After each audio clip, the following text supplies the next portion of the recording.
오늘 하나님께서 주신 말씀으로 믿고 요한복음 10장 10절 한 절 말씀을 봉독해 드리겠습니다.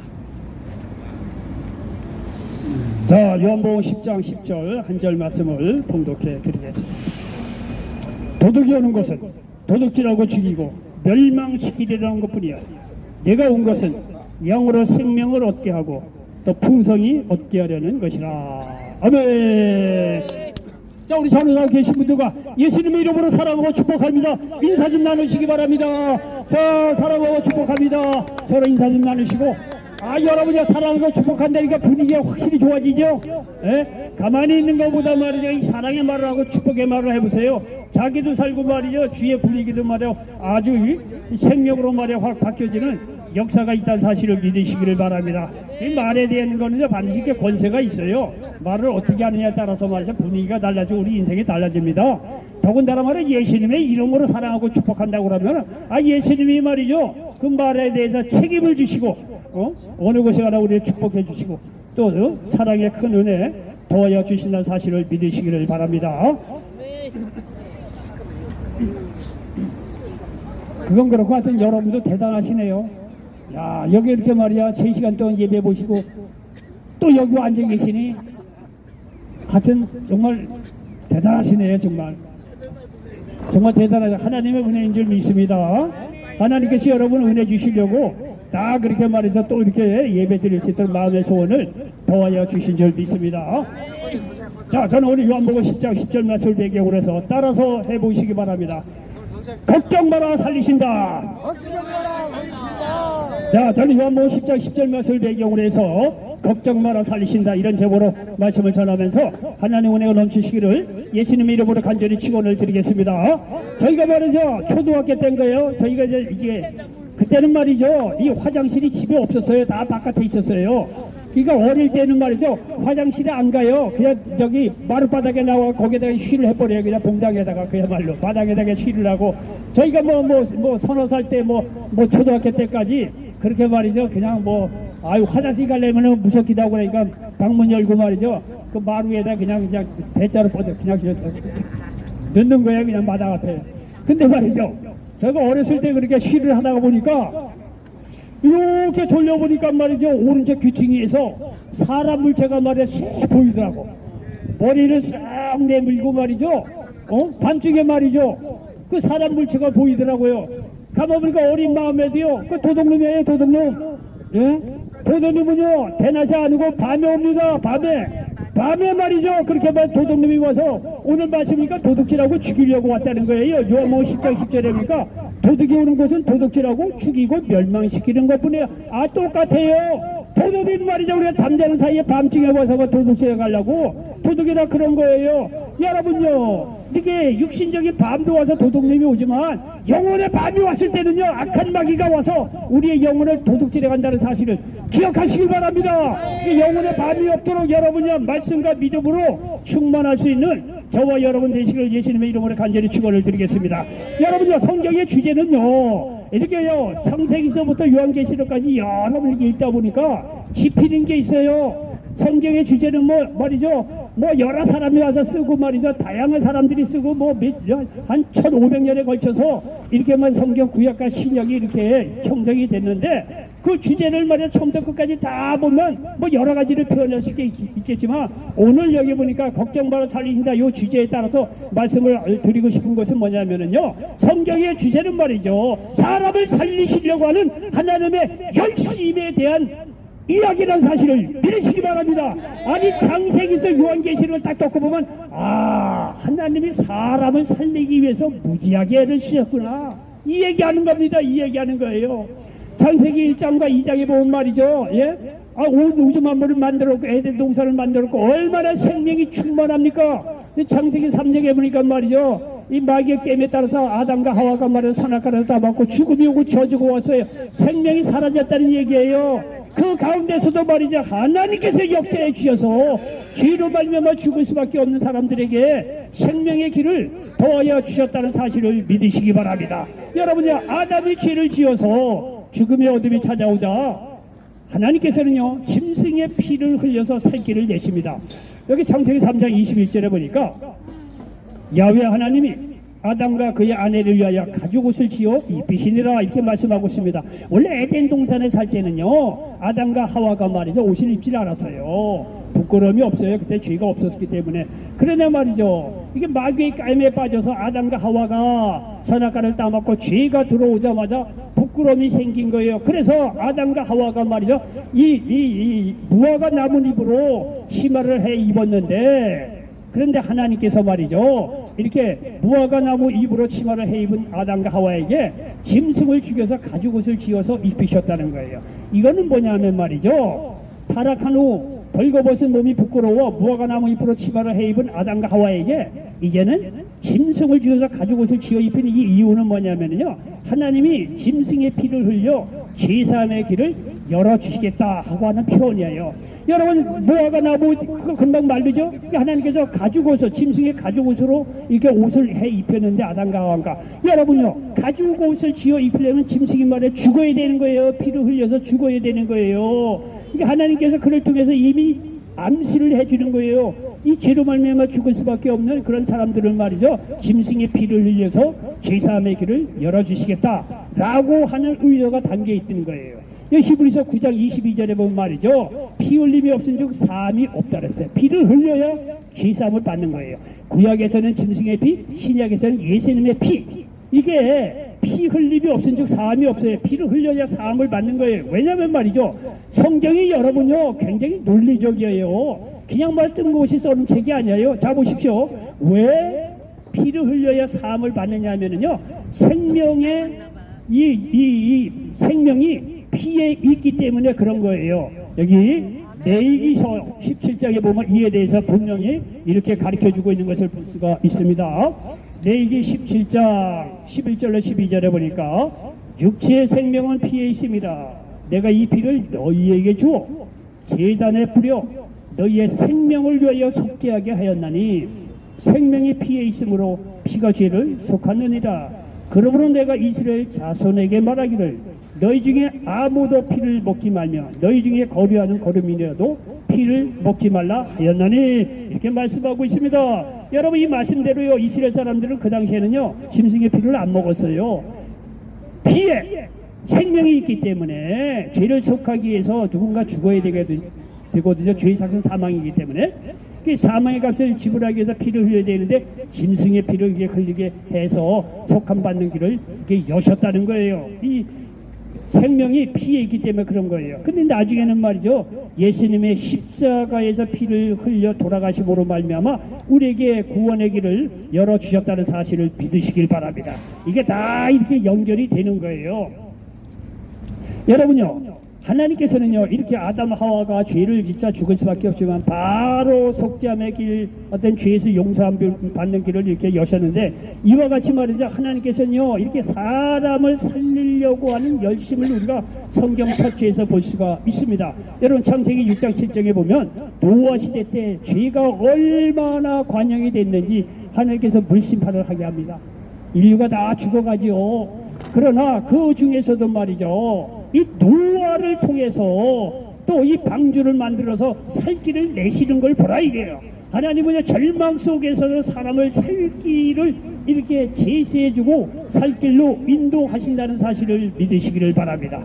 여러분 창세기 37장에 보면 말이죠 이 요셉을 통해서 가뭄으로 죽어가는 애굽의 수많은 사람을 살립니다. 예? 출애굽을 통해서 이스라엘 백성들을 말이죠 절망의 노예 사이 속에서 살리는 것을 보라 이거예요. 바벨론의 말이죠 포로가 되어서 소망 없이 살아가는 이스라엘 민족에게 소망을 주시려는 하나님의 본뜻을 보라 이거예요. 여기 에레미야 29장 10절로 11절에 보니까 여호와께서 이와 같이 말씀하십니다. 바벨론에서 70년이 차면 내가 너희를 돌보고 나의 선한 말을 너희에게 성취하여 너희를 이곳으로 돌아오게 하리라. 야훼의 말씀이니라. 너희를 향한 나의 생각을 내가 안 하니 평안이요 재앙이 아니니라.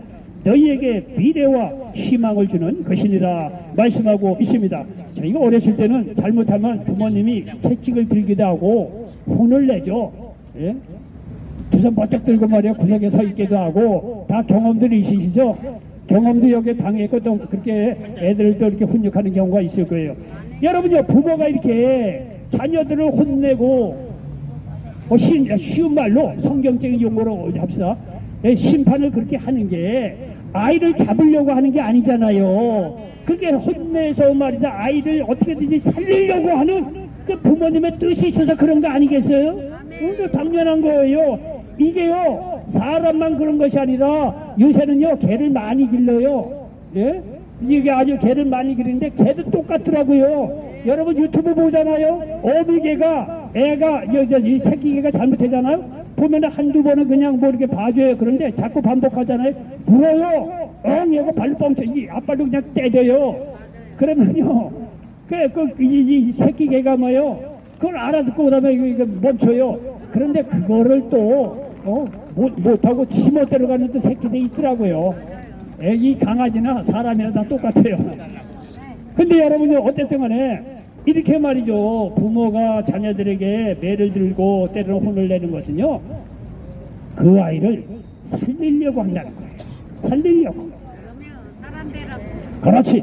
이게 생명의 긍정적인 상황이에요. 그런데 이런 속성이 어디서 왔느냐 하면 하나님이 그렇다는 거예요. 하나님이요. 하나님이 사람이 죄를 지었든지 간에 어쨌든 간에 그 죄 속에서 말이죠. 어떤 용서받는 길, 죄속함 받는 길을 죄서서 어떻게든지 사람을 살리려고 하는 그런 하나님의 열심, 몸부림의 기록이 성경이라는 사실을 믿으시기를 바랍니다. 글쎄 이 남유다가 바벨론의 포로로 잡혀갑니다. 죄로 말미암아 다 절망이죠. 나라가 다 반쪽 나고 나라가 말이 다 망하는데 무슨 소망이 있겠습니까? 거기에 누가 소망이 있다고 생각을 하겠어요? 애들이 그 뭐고 지금 러시아하고 우크라이나 전쟁 떨어지는 거 보십시오. 전쟁은요 죽음이에요. 죽음. 절망이에요. 절망. 그런데 여러분요, 그렇게 죄로 말미암아 바벨론에 남유다가 포로로 잡혀가지만 하나님의 본뜻은 미래와 소망과 재앙을 주느라는 사실을 믿으시기 바랍니다. 에레미야 29장 여기 11절에 보니까 너희에게 미래와 희망을 주는 것이니라. 바벨론에 비록 죄로 말미암아 심판을 받아 바벨론에 포로로 잡혀가지만 거기에서 지난날에 잘못한 거로 회개하고 70년이 차면 내가 너희들 다시 여기 가나안 땅 고토로 돌아오게 하겠다. 하나님의 본뜻은 말이죠. 죄를 깨닫고 이스라엘 민족을 살리려고 하는 그런 본뜻이 있다는 사실을 믿으시기 바랍니다. 이게요 다 하나님의 이 역사가, 이 생명을 살리려고 하는 역사가 성경의 기록이에요. 이 말씀을 드리는 것은요, 여러분 우리도 마찬가지예요. 우리가 어둠 속 죽음에 같은 그런 속에 절망과 같은 그런 삶이 있다고 해도 여러분 적어도 예수 믿고 구원받는 사람이라고 한다면은 그 가운데서도 소망이 있다는 사실을 믿으시기 바랍니다. 우리가 절망과 좌절과 말이야 죄로 말미암아 이런저런 뭐 가정도 날아오고 말이죠. 사업도 실패해서 말이죠. 뭐 절망 속에 있고 건강이나 삶의 모임 때문에 절망과 좌절 속에 있다고 하더라도 여러분 그런 어려운 것을 여러분에게 허락하신 것은 하나님이 의도한 거 아니라 사실은 우리의 잘못 때문에 그런 일들이 이루어져서 부족하죠. 그러나 우리의 잘못 부족함으로 말미암아 그런 일이 있다고 하더라도 하나님은 그 절망과 좌절, 사업의 실패, 가정적인 어려움에 그런 것을 통해서 거기서 예수님을 믿어 구원받게 하고 영혼을 구원받게 하고 말이죠. 영혼 육간의 생명을 주려고 하는 하나님의 놀라운 섭리가 있다는 사실을 믿으시기 바랍니다. 여러분요, 사람이 얼마나 이 고집이 센데요, 웬만해 갖고는 하나님한테 안 들어옵니다. 웬만해 갖고 하나님 안 들어옵니다. 그러니까 여러분도 어려움을 주고 예를 들어 하루에 한 번씩 예배 받아 안 돌아올 것 같으니까 하루에 서너 번씩 예배 보게 하잖아 여러분들. 그래도 안 돌아오면 어떻게 해? 어떻게 보면 영적으로 보면 말이죠, 서울역에 와서 하루에 몇 번씩 예배 보니까 하나님의 축복입니다. 이게요 일주일에 한두 번 봐서 예배 봐도 하나님께 돌아올 것 같지 않으니까 여러분을 아예 서울역에서 하루에 뭐 두 번씩 세 번씩 예배 보게 하는 거예요. 다 이면에는 여러분의 어려움을 통해서 예수 믿게 하려고 하는 하나님의 어떤 생명의 놀라운 축복의 역사가 여러분 배우 속에, 여러분 이면 속에, 여러분의 삶 속에 매일 예배드리는 그 가운데서 임한다는 사실을 믿으시기 바랍니다. 하나님은 왜 건간에 합력해서 선을 이루셔서 절망 속에서 소망을 갖게 하고 죽음 속에서도 생명의 길을 살리려고 하는 그러한 것이 하나님의 본심이라는 사실을 믿으시기 바랍니다. 그래서 예수님께서 오셔서 한 일을 보면 말이죠, 예수님도요 3년 반을 공생을 하면서 공생의 기록을 보면요, 이건 너무 악티브해. 늘 드리는 말씀이지만요, 예수님은요 어떤 문제 앞에도 지는 법이 없어. 지는 법이 없어. 예수님이 공생을 시작하려고 딱 보니까 이거는요 가관이에요. 가관. 인생의 문제 보니까 가관이에요. 여러분 죄송합니다. 저도 처음에 와서 저도 마찬가지 여기 있는 분을 보니까 야 이게 절망이야. 여러분은 아니고 제가 이렇게 1대1로 이렇게 만나 진짜 노숙인들 보면은요 그 소망 없어. 절망이야. 뭐 어떻게 방법이 없더라고요. 맨날 뭐 들어주다 보면 시간 다가 그냥 자기 다 하시원하는데, 그리고 인간적으로 보니까 그건 제가 아무리 뭐 인간적으로 그래도 어떻게 소망을 갖고 살아야지, 어떻게 살아야지, 안 되는 거예요. 안 되는 거예요. 그 안 되는 겁니다.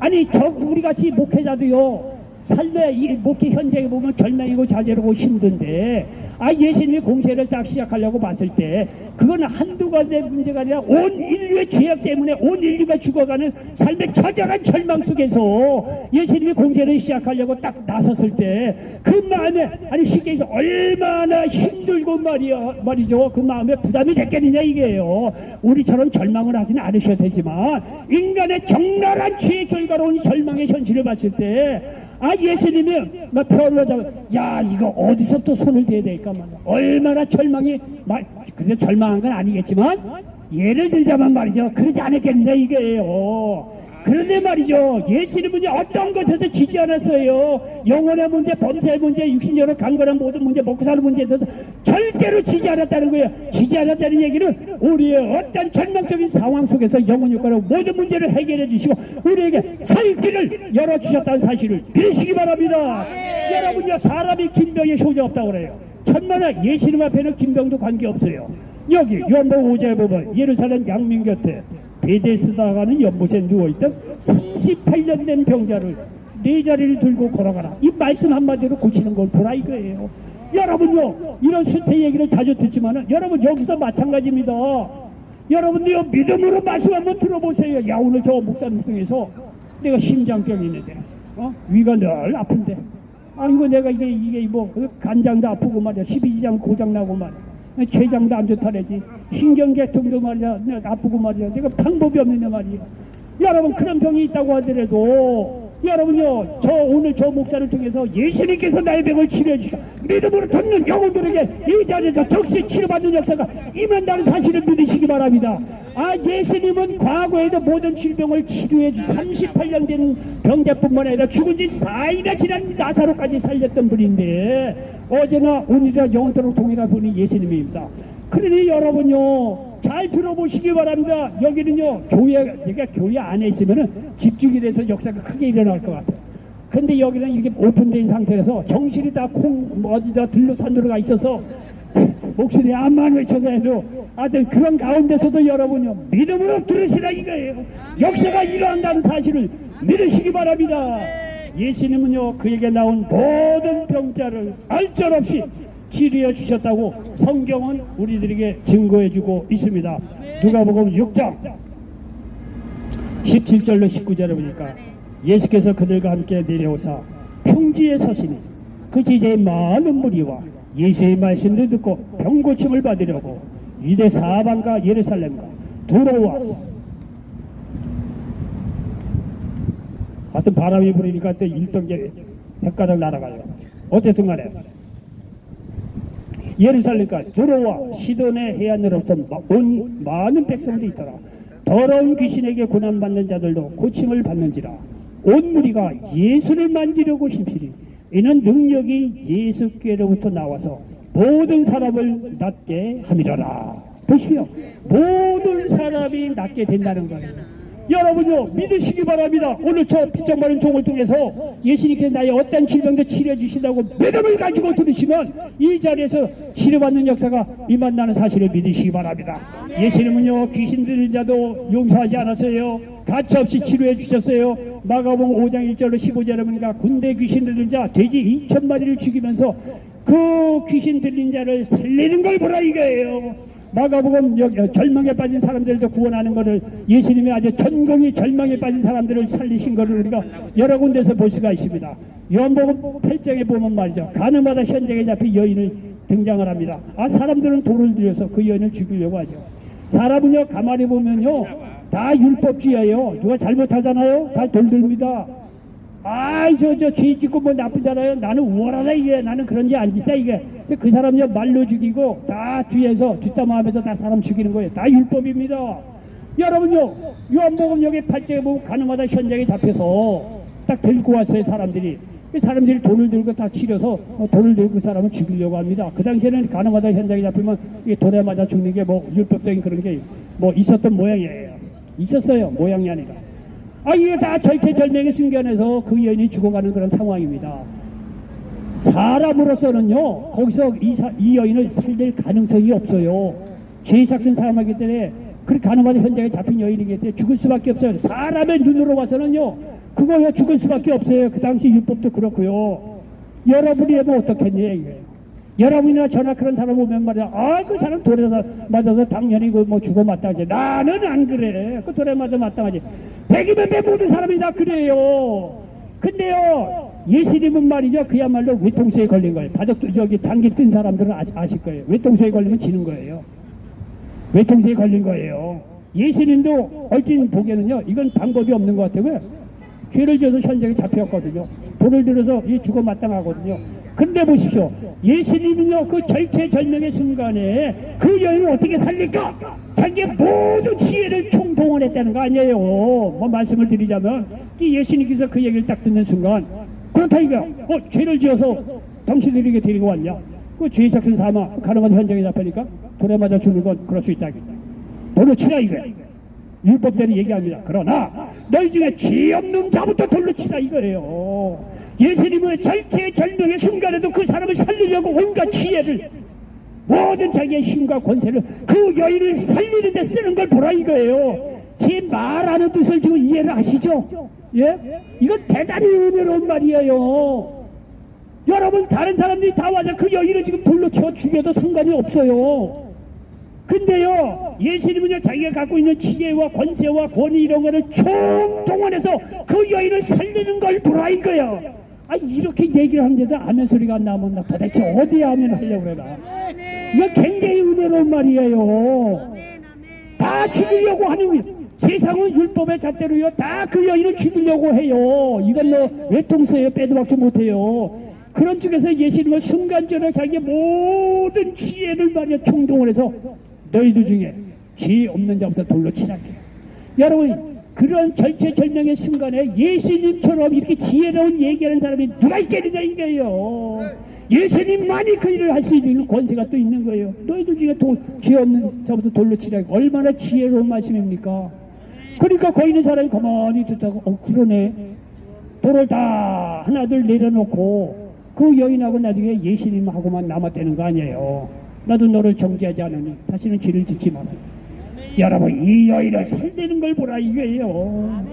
우리도 똑같이 여인의 입장이라고 한다면 예수님이 반드시 저와 여러분을 지금 이 순간에도 살린다는 사실을 믿으시기 바랍니다. 여기 요한복음 9장에 보면 날 때부터 맹인된 사람이 나옵니다. 날 때부터 맹인이 됐어요. 그러니까 사람들이 얘기하냐면 야 그 저 사람 아니면 그 부모 누가 죄를 져서 그런 거다 말이죠. 아 그러니까 날 때부터 맹인된 것이 아니냐 이렇게 얘기를 해야 되는 거예요. 이 얘기는요 성경에만 나온 얘기 아니라 오늘날요 우리에게도 그래요. 우리가 어렸을 때 보면 불구로 태어났거나 뭐 이렇게 좀 이렇게 팔이 좀 이상하게 태어났거나 어쨌든 간에 그렇게 태어났다고 그러면 똑같이 얘기했어요. 저 집에 누가 잘못해서 말이지 저런 불구 어린애가 이렇게 태어났는가 말이죠. 그래서 저 지하방에다가 그냥 방치해 놓고 말이죠 다 숨기려고 했었어요. 옛날에 그랬어요. 지금은 이제 뭐 그렇지 않는데 근데 이 똑같아요. 이 유대 사람들도 날 때부터 맹인된 사람을 보니까 이거 이 사람이라 부모의 죄로 인해서 그래. 여러분요 이 날 때부터 맹인된 사람은 얼마나 그거 하겠느냐 이게 악담을 뒤에서 말이야 들어야 되지 말이야 얼마나 인생이 궁구하겠어요. 그런데 여러분 예수님이 그 집에 가서 날 때부터 맹인된 사람을 보면서 예수님께서 하시는 말씀이 이건 그 사람이나 그 부모가 죄를 지어서 그런 것이 아니고 하나님의 일을 나타내고자 함이라는 거예요. 여러분요 사람이 삽도 말아봤고 말이야 뭐 절망 속에서 말이야 어느 인간이마다 절망이고 좌절인데 그 가운데서 말이죠 예수님이 이거는 그 사람의 죄 그 사람이 잘못해서 그런 것이 아니라 하나님의 일을 나타내기 위해서 합니다. 이런 자신 있는 말을 할 사람이 있으면 나오라라. 이게 다 죽어가는 속에서도 이걸 하나님의 영광을 위해서 하는 길이라고 누가 얘기할 수 있겠느냐 이거예요. 이거는 예수님만이 하시는 일이에요. 우리가요 남 영혼력 안에 남 말이야 죄를 지고 남 말아먹고 말이야 인간적으로 보면 도저히 불가능해. 여러분이 서울역에 나온 사람들 그런 사람들이 얼마나 많이 있겠어요. 노숙하는 분들 얘기 들어보면 인간적으로 이제 절망이 아니라 거기에 인간적 우리가 가서 위로하잖아. 위로되지도 않아요. 통하지도 않아요. 쉽게 얘기해서 라면 하나 주고 도망 나와요. 너무 문제가 깊으면 그저 심하면은요 뭘 얘기할 용기도 안 나요. 여러분요 그런 절체절명의 순간에도 예수님은 우리하고 달라요. 그 속에서도 말이야 이건 하나님의 일을 나타내기 나오고 합니다는 거예요. 나의 약점, 나의 실패, 나의 좌절이 오히려 하나님의 영광을 드러내는 길이라는 거예요. 여러분요 이런 사건을 볼 수 있는 분이 이렇게 해석하는 분이 누가 있겠느냐 이거예요. 근데 예수님은 다르다는 거예요. 예수님은요 그 속에서도 이건 하나님의 일을 나타내고자 하십니다 이거예요. 우리가 예수님이 정말 매력적인 분이 뭐냐면요 예수는 말로만 그냥 평안하다 따뜻하다 배고픈 사람 가서 먹어라 이렇게 얘기하는 분이 아니에요. 예수님은요 이렇게 얘기로 그 자리에서 직접 영혼 육간의 모든 문제를 직접적으로 해결해 주신 분이에요. 예수님은요 자기 말에 대해서 책임을 져요. 이거는 날 때문에 먹인 사람 이건 누구 죄 때문에 그런 것이 아닌데 하나님의 일을 나타내고자 하십니다. 그리고 나서 날 때부터 맹인된 사람을 두 눈을 치료해 주셨다는 게 아니에요. 예. 그리고 날 때부터 맹인된 사람이 절망이고 다 죄인이고 말이야 욕먹는 판에 예수님께서 하나님의 일을 나타내고자 하십니다. 얘기해놓고 말이죠. 그 맹인된 사람을 살리는 걸 보래. 두 눈을 치료해 주는 걸 봐라 이거예요. 그러니까 자기가 날 때부터 맹인으로 태어난 건 정말 어려운 일이지만 예수님께서 나의 두 눈을 치료해 주신 걸 보고 예수님이 구세주가 맞아 하나님께 영광 돌리고 자기의 약함이 자기의 실수가 자기의 실패로 인해서 오히려 문제가 해결돼서 예수님 만나고 하나님께 영광 돌리는 일이 나타날 수 있다는 얘기예요. 그러니까 여러분이요 아무리 내가 좌절하고 절망하고 어려운 거 내 개인적으로 보면 소망 없어요. 그러나 그 문제를 하나님 앞에 갖고 오면 그 가운데서 예수 믿게 하고 주님께서 그거를 해결해 주셔서 저 사람 옛날에 가정 말하고 사업 말하고 다 떠난 양반인데 절망인 사람이 저 사람이 어떻게 저렇게 얼굴에 화색이 돌고 말이야 생명이 넘치고 은혜가 넘치게 되었는가. 뒷조사를 해봤더니 저 사람 예수쟁이가 됐대. 하나님 살아계심이 증거되는 거예요. 우리가 실패와 좌절 보는 눈이 다른 거예요. 이렇게 예수님은 그만큼 말이죠 능력이 있고 파워가 있고 어떤 문제 속에서 우리를 살리려고 하는 놀라운 은혜의 역사가 있다는 사실을 믿으시기 바랍니다. 마가복음 3장에 보면 안식일에 일한다고 죽을런지 모르는 상황 속에서 한편 수많은 사람을 살립니다. 여러분 이렇게 얘기하니까 여러분이 그럴 수도 있겠게 생각하는데 그때 당시 유대 사회는요 율법 요만큼만 어기면요 가차 없어요. 바리새인 율법학자들이 와서 너 죄인이라고 생각하고 가차 없이 날려버리고 그러나 오만 시대였어요. 얼마나 율법주의가 팽배했길래요. 여러분 이 당시도요 안식일에 말이야 손 마른 사람 말이야 병든 고치는 게 당연한 거야 아니에요. 우리 눈에 봐도. 근데 율법주의에 매인 사람은요 안식일에 일한다고 치료하는 것도 일하는 거거든요. 일한다고만 못하게 했어요. 이 꼴통들 유대 율법 이건요 우리가 봐도 그 사람은 꼴통이야 꼴통. 그래 예수님께서 그걸 봤을 때 얼마나 복장 터지는 일이냐 이거예요. 예수님께서 안식일에 말이야 치료 행위한다고 말이야 고소를 당하고 위험에 처하는 그런 상황 속에서 그럼에도 불구하고 그 안식일에 말이죠 이렇게 한편 손 마른 사람을 치료해 주었다는 사실을 믿으시기 바랍니다. 예수님은요 그런 분이에요. 어떤 상황 속에서도 사람을 살리러 오셨다는 사실을 믿으시기를 바랍니다. 율법으로 구원받겠다고 율법을 연구하고 율법대로 하려다가 결국은 말이야 이 영혼의 밤이 온 요한복음 3장 니고데모 바리새인 니고데모 우리가 성령으로 거듭나야 하나님 나라에 들어갈 수 있다는 거예요. 말씀 한마디로 영혼의 밤 여러분의 소망의 빛을 더해 주셨다는 사실을 믿으시기 바랍니다. 그러니 여러분요 어떤 문제라도 예수님께 나오시기 바랍니다. 예수님 믿고 구원받으시기 바랍니다. 요한복음 10장 9절에 보니까 네가 만일 내 입으로 예수를 주로 신하며 또 하나님께서 그를 죽은 자 가운데서 살리신 것을 내 마음에 믿으면 구원을 받으리라 말씀하고 있습니다. 예수님께 나의 죄를 대신해 십자가에 죽으시고 부활하신 그 예수 그리스도를 믿을 때 구원을 받습니다. 영혼의 구원을 받는다는 건요, 영혼의 구원으로 끝나는 것이 아니라 범사의 모든 문제 속에서도 구원해 주신다는 사실을 믿으시기 바랍니다. 여러분은 모든 문제를 주님께 맡기시기 바랍니다. 마태복음 11장 28절에 수고하고 무거운 짐진 자들아 절망이자 여기까지요. 그러나 내게로 오라. 내가 너희를 쉬게 하리라. 희망이지요. 예수님 안에 돌아오면은요. 그래 이를 위해서 기도하시기 바랍니다. 시편 34편 6절에 이 권고한 자가 부르짖음에 야훼께서 들으시고 그의 모든 환난에서 구원하셨도다. 저는 고등학교 때부터 밖에 나가서 이제 학교를 다녔어요. 고등학교는 춘천에서, 대학은 서울 쪽에서 다녔어요. 제가 유일하게 우리 집에 전화하는 경우가 있어요. 유일하게. 언제 전화하느냐? 아버지 돈 없어요. 가습기 보내주세요. 용돈 필요하고 뭐 책 사요. 평소에 말이죠. 아유 아버지 어떻게 잘 계세요? 뭐 이렇게 안부 전화 그런 거 없어요. 아주 훌륭한 자식이라 그런 거 없어요. 예? 돈 떨어졌을 때 그때 전화를 해요. 학비 내야 된다고, 뭐 내야 된다고, 뭐 내야 된다고. 그러면요, 지금 생각하면 우리 집에서는 불가능해. 돈이 없는데도 전화를 하면요, 100% 그 돈이 와요. 지금도 미스테리야. 우리 부모는 어려운 상황 속에서도요, 우리 어머니가 길거리 이렇게 앉아서, 사과 팔고, 엿 그런 거 팔고 그랬어요. 버스장 옆에서요. 너무너무 가난했어요. 그때 당시는 다 그렇죠. 그런데 그럼에도 불구하고 돈 없어요. 뭐 돈 없고 뭐 100% 와요. 100%. 기도에 우리 부모 생각해도 제가 기도하면 100% 응답이 왔었어요. 그 당시에.